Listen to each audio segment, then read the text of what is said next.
Hey, we're going to have a really quick video on something called the Emancipation Proclamation. Now, if you don't know what this was something that was issued by Abraham Lincoln. And I got to learn how to spell, otherwise, I can't really write it, can I? The Emancipation Proclamation.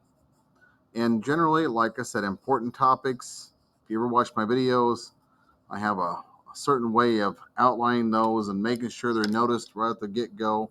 And I always color them in yellow because I want it to stand out on the page as an important topic or an important term. And we're going to start because in this particular video, the Emancipation Proclamation is the key term we are trying to learn about. And in case you don't know anything about this is all tied to the Civil War. And specifically, it's tied to a guy named Abraham Lincoln. And if you don't know who that is, he was the president of the United States.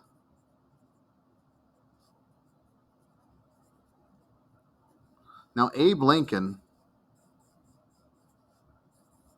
had to deal with things that nobody as a president ever had to deal with before. And it was amazing the way he was able to manage all the problems that were happening in our country at the time. And the biggest problem, obviously, was the fact that our country was engrossed in a civil war. And so you've got people fighting each other from the north and the south, going back and forth. And obviously, these battles had huge, massive casualties. And early in the war, it really wasn't going very well. And so Lincoln had to find a way to kind of inspire the North and get the North back on track. And he was really sold on the idea of emancipating the slaves in the South. Um, when I talk about the South, I'm talking about the South, the slaves that were stuck in states that were actually fighting against us for the Confederacy. So the Emancipation Proclamation, once he actually issued it, was supposed to free all slaves in just the rebelling states.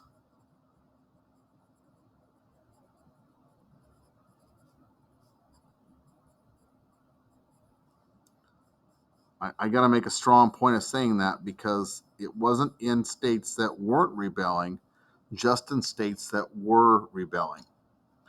And that's important because not all slave states were trying to break away and form their own country. Now, for him to issue this, he really had to wait for a victory, and victories weren't coming along very easy for the North back then. But we finally had a little success in a battle called Antietam, which was in 1862, and it was where Robert E. Lee was pushed back to the South. It wasn't a clear-cut victory in terms of us crushing an army, but it was enough of a victory that Lincoln said, you know what, at least we've got something to brag about. So we are going to use this as our opportunity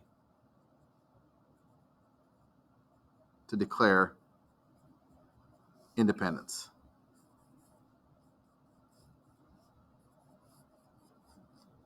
Or excuse me, not independence, an end to slavery in the free states. And he was able to justify this because he used something called an executive action, or executive order, I should say. I'm messing up all kinds of things. And basically, an executive order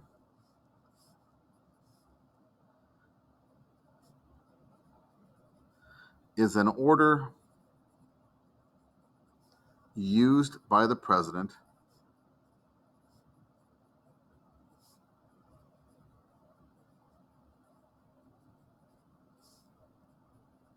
to do the job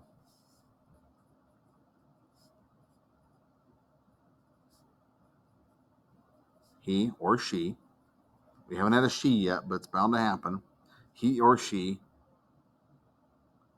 um, is authorized to do.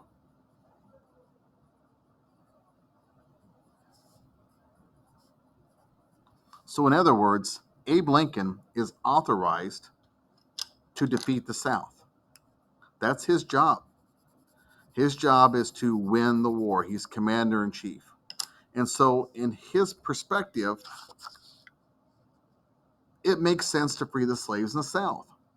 Now, let me kind of get you caught up on a couple other things here. I'm going to draw this really, really terrible looking picture of the United States. Looks like a side of beef, doesn't it? Looks fantastic. And just kind of outlining where the North was and where the South was.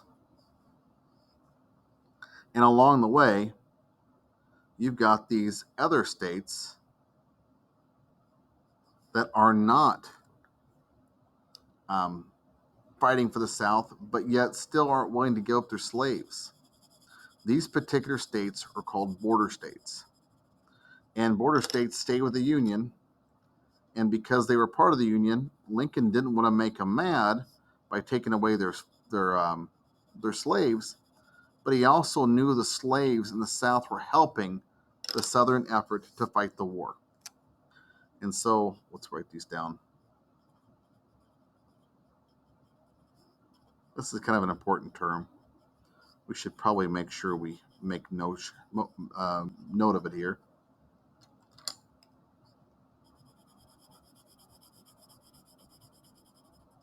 Border states.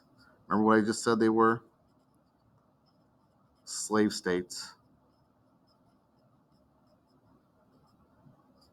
that stayed loyal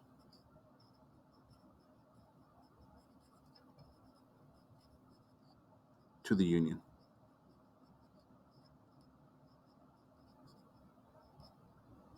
Okay, so we know what border states were. We know that this is the North. We know this is the South. This is the U.S. This is the CSA, Confederate States of America, and we're in this big war.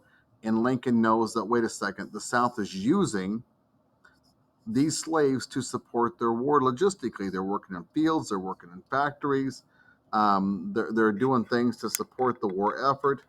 And if we are going to beat these guys, we have to take away everything that they've got that helps them fight this war.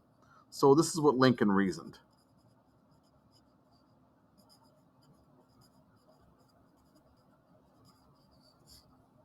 He said, listen, the slaves are being used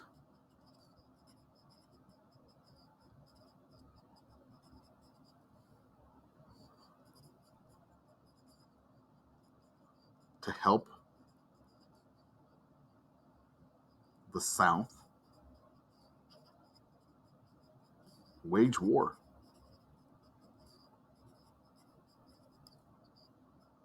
And by taking their slaves,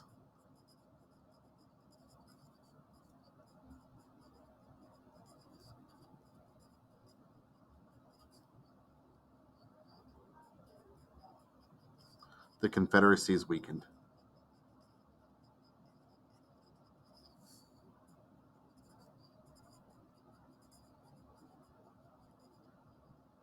Remember, these slaves, they are helping to, they're working in factories.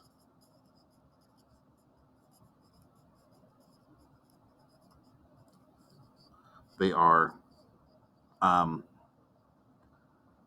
working on farms.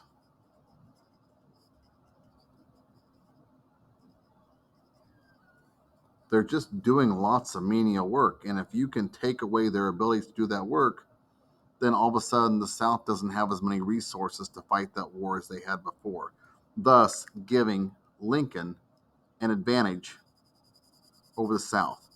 Now, there is also another benefit from this. A lot of these slaves who got free, they came to the North, if they could get free, and served in the Union Army to fight against the South too. So there's lots of benefits to the Emancipation Proclamation. This is just a quick overview of the topic. It's not going to catch everything about it, but definitely it's going to get you started as you work to learn a little bit more about the Civil War. Good job. Thanks.